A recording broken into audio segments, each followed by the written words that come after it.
Well, folks, once again, Captain Boat Builder here, welcoming you back to my basement boatyard.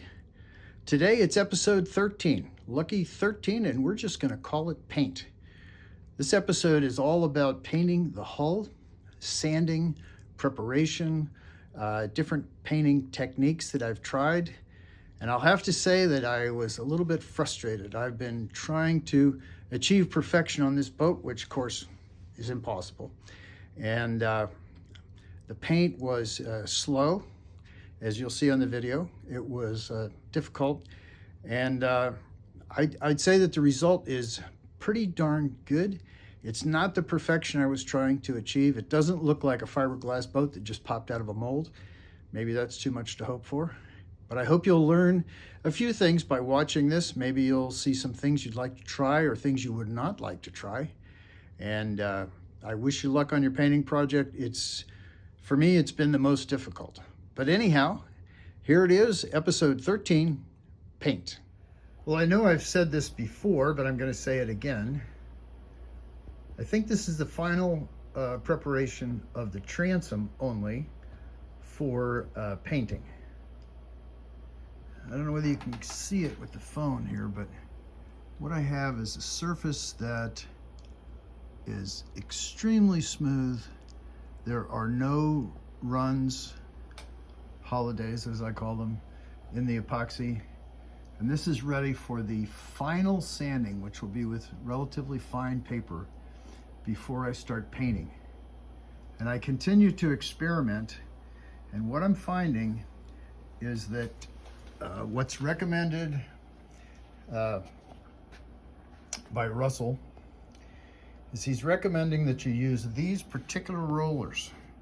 I get these on Amazon. It's the Wooster, I guess that's T1Z 1/8 inch foam. These are very, very thin. And what I've found, I'm not sure why, is that compared to other rollers, they don't seem to give me what I would call the orange peel, which is what you see right here. No matter how I roll it, I can't seem to get rid of the orange peel. But with these rollers and with this West System 410 Microlite fairing filler mixed in with the resin, I seem to be able to get a very, very smooth surface here. You can see I've done this section. There's just a tiny, tiny bit of bumpiness, but that's gonna sand off almost immediately. And this was also, after I rolled it on, this was also tipped with a 3-inch foam roller. So I'm continuing to experiment to try and see how to get the best surface possible before I start painting. Well, I keep saying that I'm finished with the sanding and the epoxy. And I think maybe this time I finally am finished. I did the final sanding and it just seemed like it took me forever. This is the last gloss coat before I start to paint. And I'm actually quite happy with it. Don't think I have any runs. I spent a lot of time rolling and re-rolling and then tipping. I've been tipping the resin, and I think I've wound up with a very, very smooth surface. As you can see, it's super glossy, super slick, and especially nice here on the transom. I think you can see that the transom is just like glass, or at least it's as close to glass as I can get it. This side also.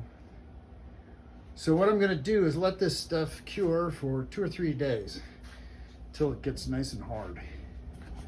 And then I'm gonna go over it again with some fine sandpaper. What I've been using on the last coat, I'll show you this. This is it's kind of a cross between a hard block and a super soft block. So you can squish it with your fingers. But it does give me a pretty good flat surface for the final sanding. I'm going to be doing that. I'll probably be doing it with 320 paper, just as carefully as I can. I don't want to sand off too much of the resin, but quite pleased with it. And so now it's time for paint. And I do like the painting also. So that's what's coming next. Well, I've decided to paint the bottom a section at a time. It's partially because the sanding is so time consuming that I just only really have the energy to work on one section at a time. This center section, or you can call it the bottom panel, I would say I've got, excuse me, at least 3 hours of sanding on this one.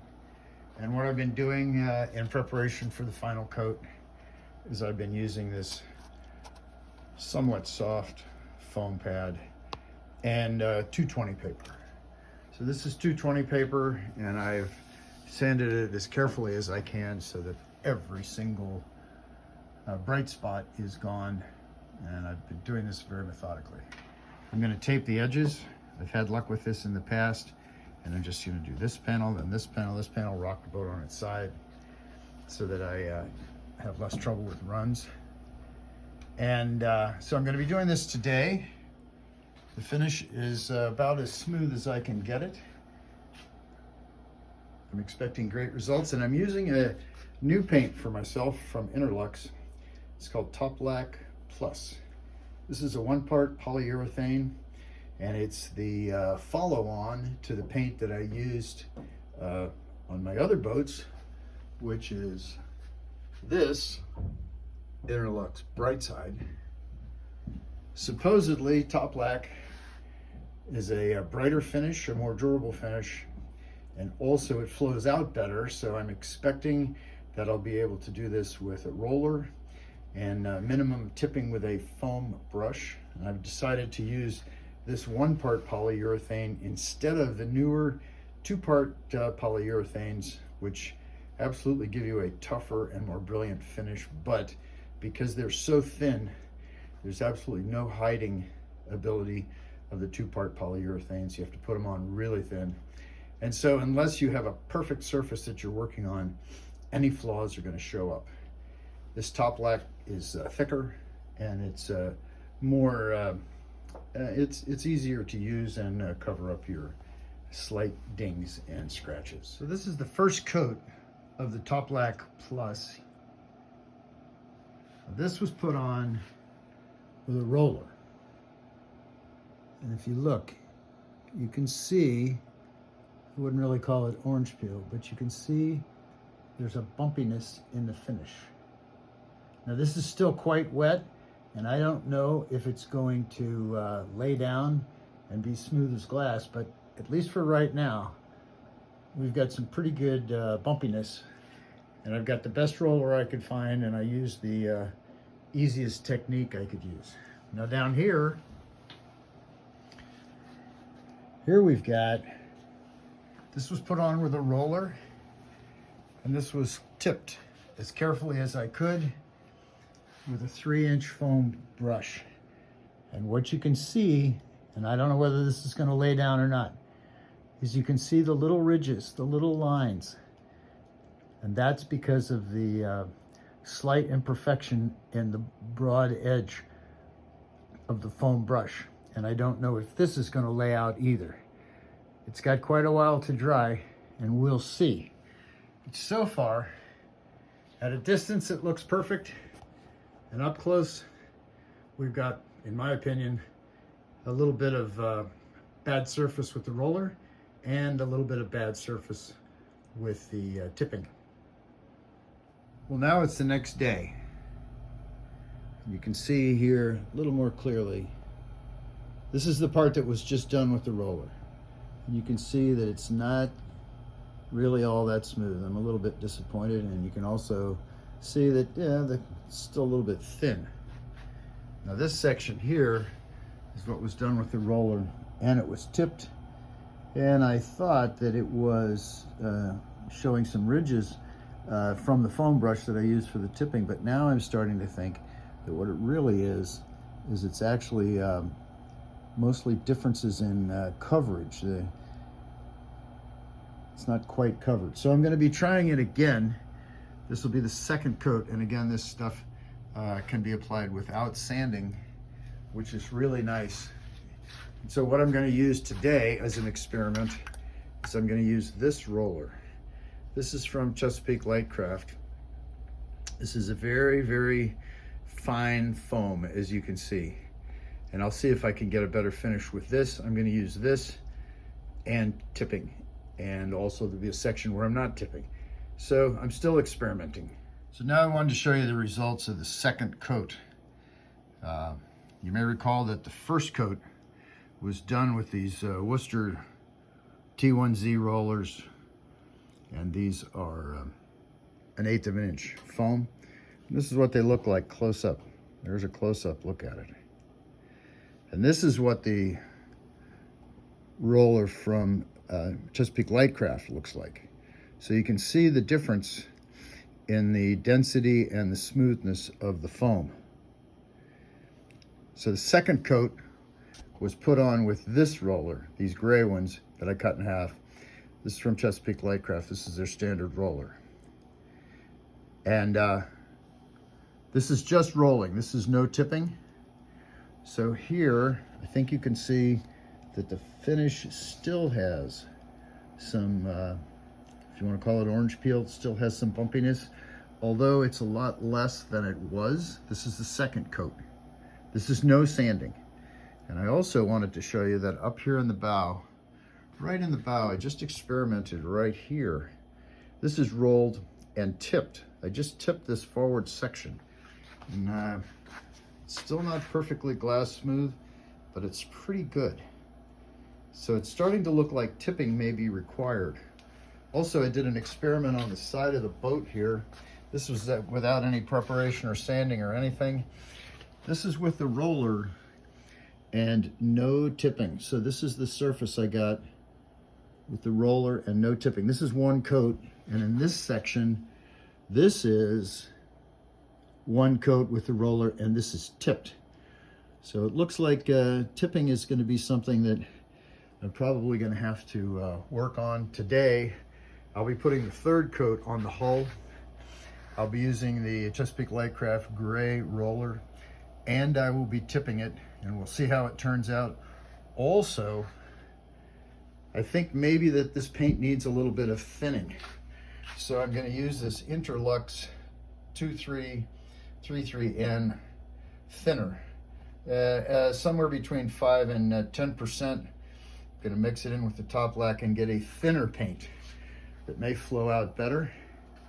And then I'll have the results for you after I apply the third coat. And again, this is all with no sanding. Well, I've mentioned this before, but as I get into the painting, I just wanted to show you the conditions that I'm working with here in my basement. We're looking at 70 degrees. It's winter here in the southeast. Last night it was 14 degrees, but the basement stays pretty comfortable. I have a small space heater that I use for a little bit of additional heat. But 70 degrees is a really good temperature for painting. It's also good for work with epoxy. But now that I'm painting, I'm looking at the paint temperatures. 70 degrees is good, but what's really good is that 22%, the top number, that's the humidity in the basement.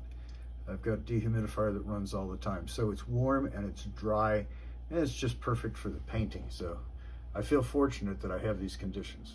Well, I've been working on the planks, the first row of planks right here that comes up from the bottom. I've been working on them on both sides. This is the fourth coat of paint. And if you look carefully, it's just been applied. If you look carefully, you can see what I would describe as orange peel. This was done again with the roller, and it's not tipped. I found that the tipping made long lines that actually made the finish worse. So this is the fourth coat. It's still wet. And later I'll photograph this from the same position, and you can see how much the paint, I call it shrinking, but how much the paint tightens up, and a lot of the orange peel goes away, not all of it, but this is 4 coats. Also, as a reminder, this is what 4 coats with tipping look like on the bottom. You can see the orange peel, and you can see some of the long straight lines from the foam brush. I've decided that I just want the bottom to look better. As I've said before, only the fish will see it, but I want it to look better. So after this really hardens up, I'm going to give it one good sanding with 400 paper, and then one final coat to try and get it smoothed out. I'm just going along here a plank at a time. And again, later today, I'll show you exactly what this looks like from the same position so you can see how the paint smooths out over time. I'm not really sure you can see the difference, but this is 24 hours later. I just wanted to show you as best I can with this phone that we have tremendous gloss, and you can see that there's still a little bit of bumpiness that I again refer to as an orange peel, but it's greatly reduced from yesterday now that the paint has been setting up for 24 hours. And my experience is that the stuff continues to flatten out, I don't know how, for even several days. Here's the other side. You can see there's just a little bit of bumpiness, but if you look at it and you stand back a little bit, what you have is a really, really smooth coating. A lot of gloss, looks terrific. Well, I guess my pride got the better of me. So I want to show you now, this is the bottom panel, right here. This is the bottom panel. This is the 5th coat of paint. And I sanded it very carefully with 220 paper. And then I painted it again with a roller, with the paint, with the thinner in the paint, trying to do everything possible to get the smoothest coat. And if you look carefully, you can see it's still got what I call orange peel. Now this is wet, I just rolled it, and it may shrink up and look tighter tomorrow, we'll see. Also wanted to show you here, nice detail of this edge. See this edge that I've got here? This is tape, because I just did one panel at a time. And even though there's a little raised up edge, it's nice and smooth. It's very even. And I think it provides a nice transition between the panels, because I didn't want to try to do all the panels at once. I'll give you one more shot here of the back. You can see the orange peel, a little bit of texture that for the life of me, I can't get it out of the paint. I don't know what I'm doing wrong. We'll see what it looks like tomorrow when it tightens up. Well, folks, it's now tomorrow. And as I've said way too many times before, the painting's finished. Most of the bottom and the transom have received 4 coats, and the center section right here, has received 5 coats. More than enough paint. I've been sanding and working and trying as hard as I can to get the perfect finish. I was hoping that the boat would look like the bottom of the boat, the painted surface. I was hoping that it would look like the boat had just popped out of a mold, like a fiberglass boat, completely free of imperfections. Well, it's not quite that good. It is painted wood, but this is the best that I can come up with. And I have seen, if you look here, you can see it just a little bit. The paint on the bottom panel, this paint right here, continues to flatten out and smooth out. But as you can see clearly, there's still just a little bit of orange peel, and I honestly don't know how to get rid of that. But looking ahead, as many people say, only the fish can see the bottom. And over time, the paint will smooth out just a little bit more as it continues to harden up. And also as the gloss dulls a little bit over time, some of the imperfections become a little less obvious. But the bottom's finished. I'm gonna let it sit here for 4 or 5 days, let it get nice and hard before I turn it over. Then I'm gonna be turning the boat over and starting on the interior varnish work. That's the part that I like the best. So that's the paint job finally done.